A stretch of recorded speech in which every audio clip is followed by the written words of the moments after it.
Number 10. How did medieval rivers shape our modern world? Ever wonder why so many major cities sit on rivers? It's not a coincidence. Medieval trading patterns created the urban landscape we know today. Places like London, Paris, and Cologne didn't become power centers by accident. They exploded in growth because they controlled strategic points along river trading networks. River access meant wealth, wealth meant power. Power meant creating the massive commercial centers we recognize today. The economic forces that made rivers so valuable in medieval times literally shaped where we live now. Even after railways, highways, and air travel transformed transportation, these river-centered cities maintained their dominance. Their foundations were built on the wealth generated through river trade between 500 to 1500 CE. Medieval merchants didn't know they were creating the framework for today's urban world when they navigated their cargo up and down Europe's waterways, but that's exactly what they did. The impact wasn't just in city locations. Medieval river trade established cultural connections that persist today. Architectural styles, food traditions, and even language patterns spread along these water-based trade routes. The reason southern German architecture bears similarities to northern Italian styles, river connections. The reason French wine terminology spread throughout Europe, rivers again. These waterways weren't just transportation routes, they were cultural highways that facilitated exchanges of ideas alongside goods. When merchants traveled between river trading centers, they brought back more than just physical cargo. They transported techniques, trends, and technologies that transformed medieval society. The European cultural landscape we know today was fundamentally shaped by these river-based networks of exchange. Number 9. Why were rivers safer than roads most of the time?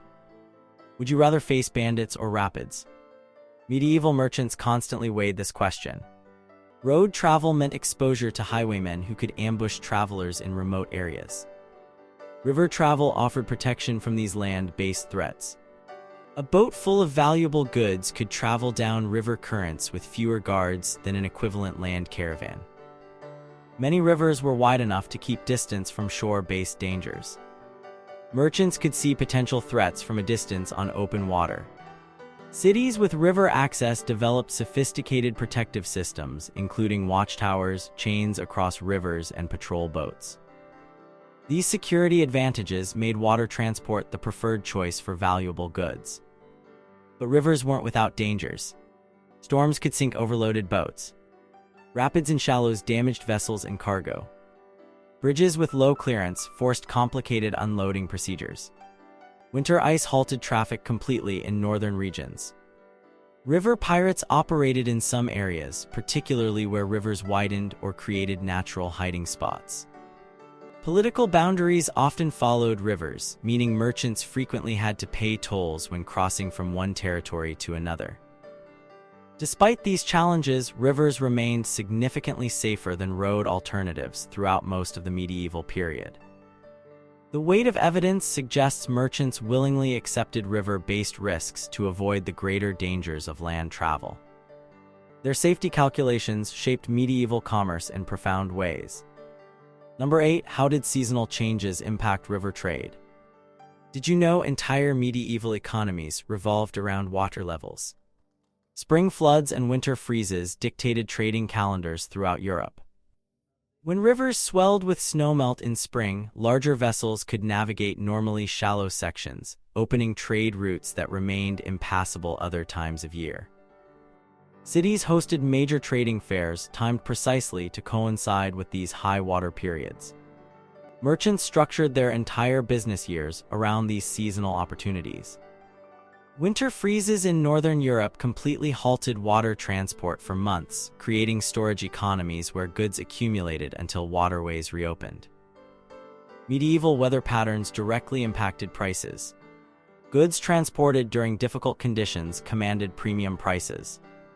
Extended droughts created shallow rivers where boats scraped bottom, reducing cargo capacity and driving up costs. Unusually rainy periods might accelerate currents, making upstream travel more difficult while speeding downstream journeys. Merchants developed sophisticated understanding of seasonal patterns for their regions. They planned purchases, storage, and sales based on anticipated water conditions months in advance. Church records from trading centers along the Rhine, Danube, and Seine rivers document how religious festivals associated with trading periods would be adjusted based on early or late seasonal changes. The medieval economy functioned according to natural rhythms that modern transportation has largely overcome. This seasonal dependence created boom and bust cycles in river trading towns that became embedded in local cultures and traditions.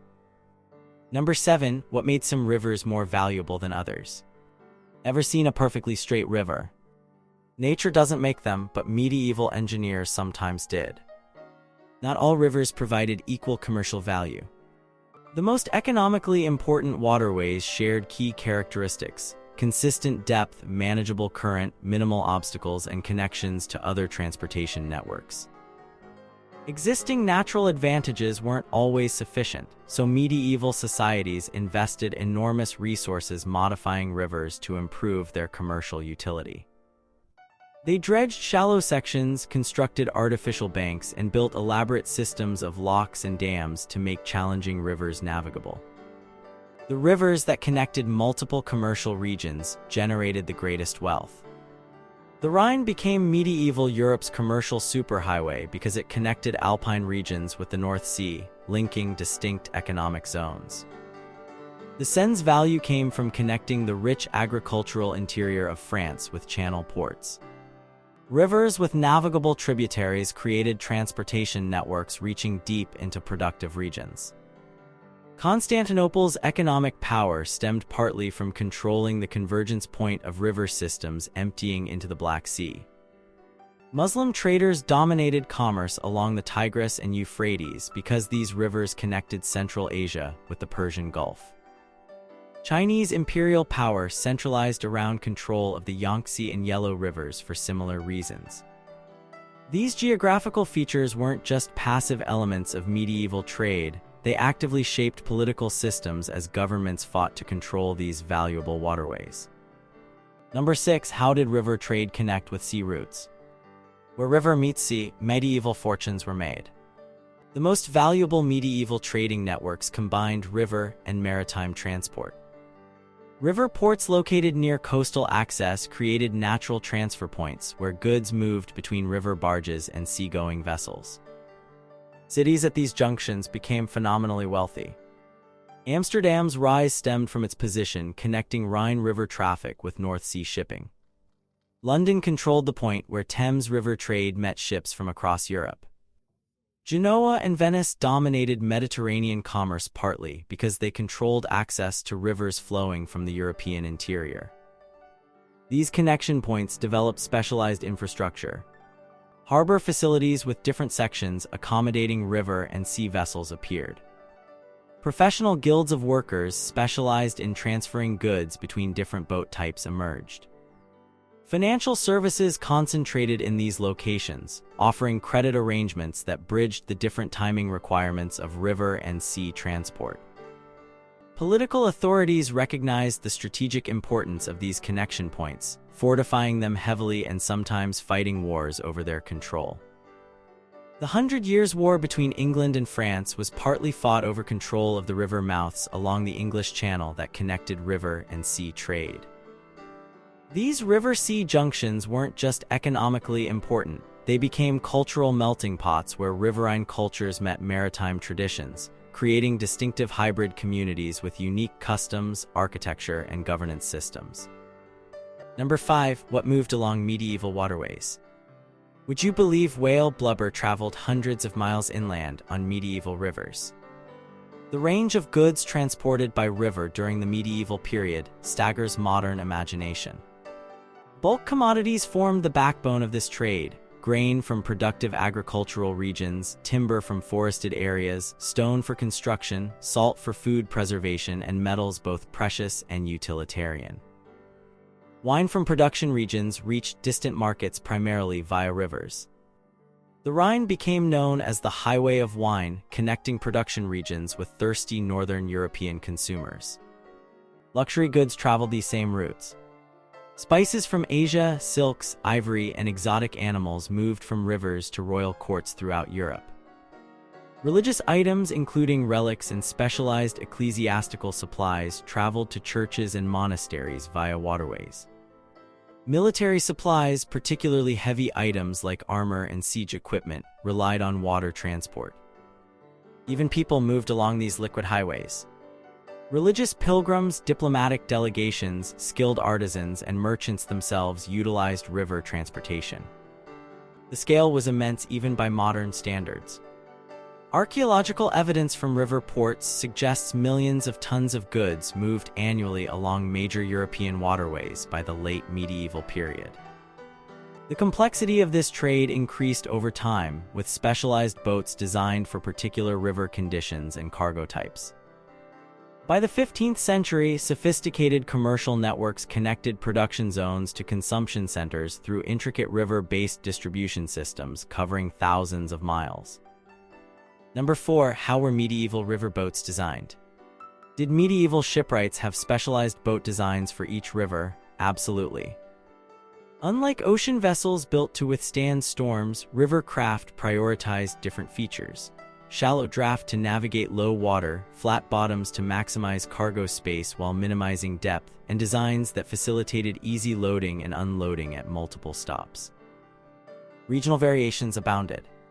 Rhine boats featured distinctive high prows to handle the river's stronger currents. Seine vessels had wider, more stable designs for the river's gentler flow.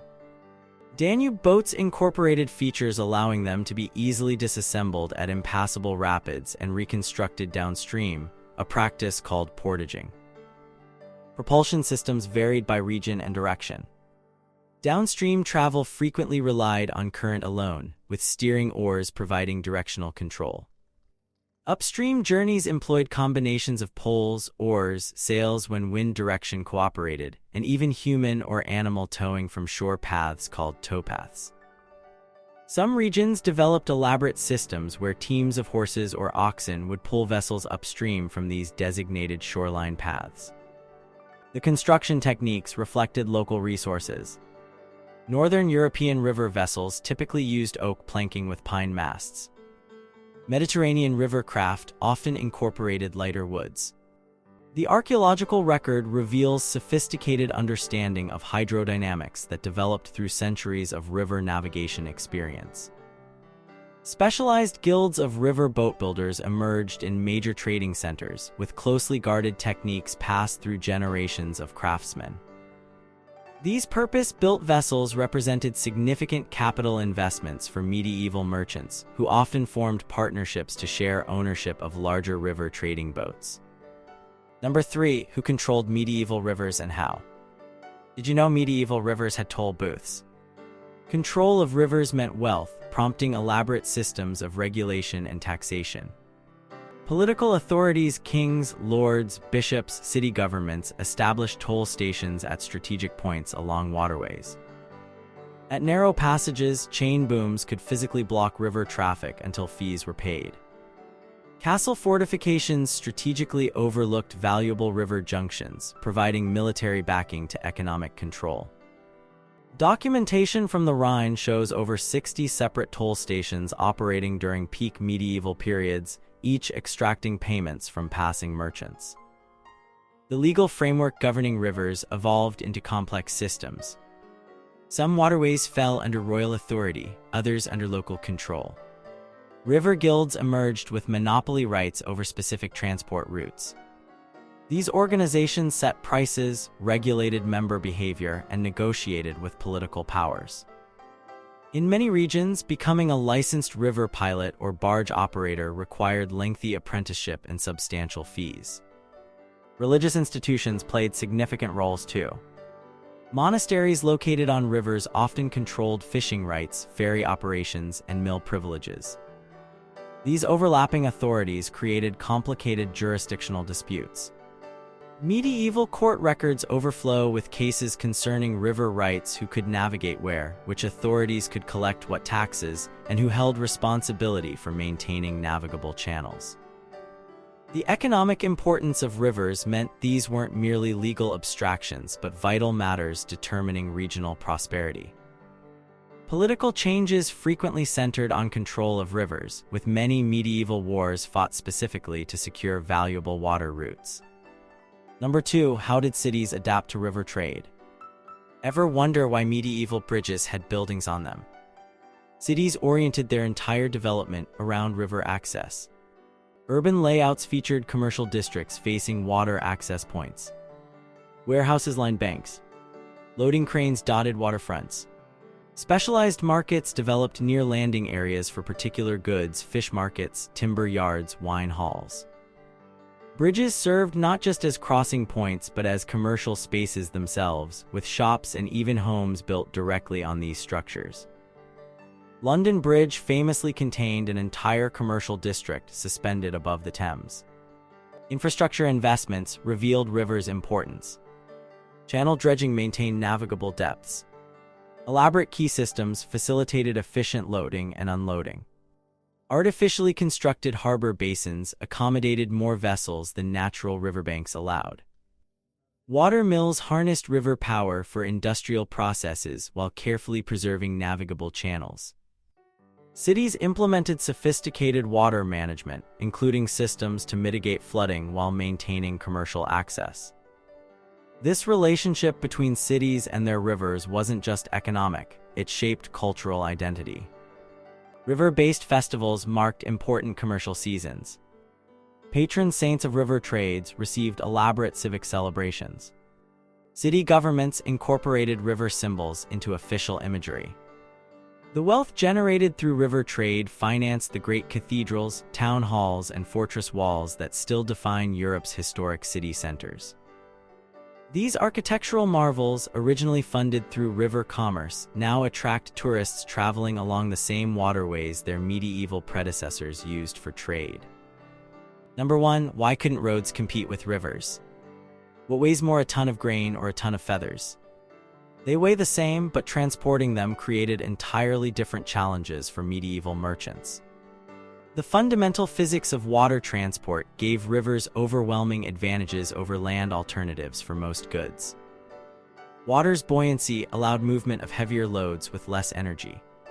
A single horse that might pull a cart carrying 500 pounds on medieval roads could tow a barge carrying 30,000 pounds on water. This 60-fold efficiency difference fundamentally shaped medieval economies. Heavy or bulky goods, grain, timber, stone, metals, became economically viable to transport only via water routes. Road limitations compounded these natural advantages. Medieval road networks suffered from seasonal impassability, poor maintenance, and inconsistent quality.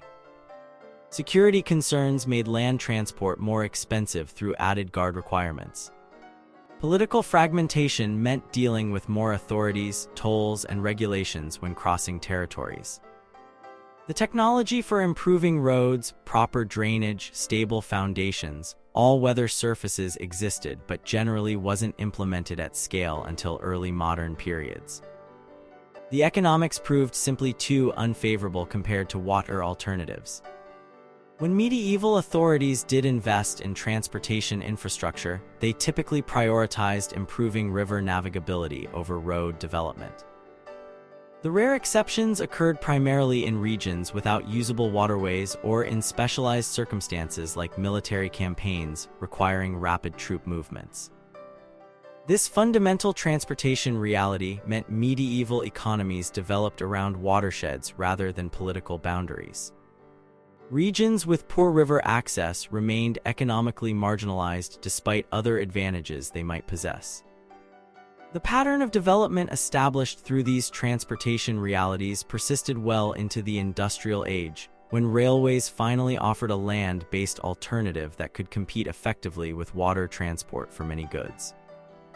Have you ever wondered why everything changed when steam-powered boats arrived?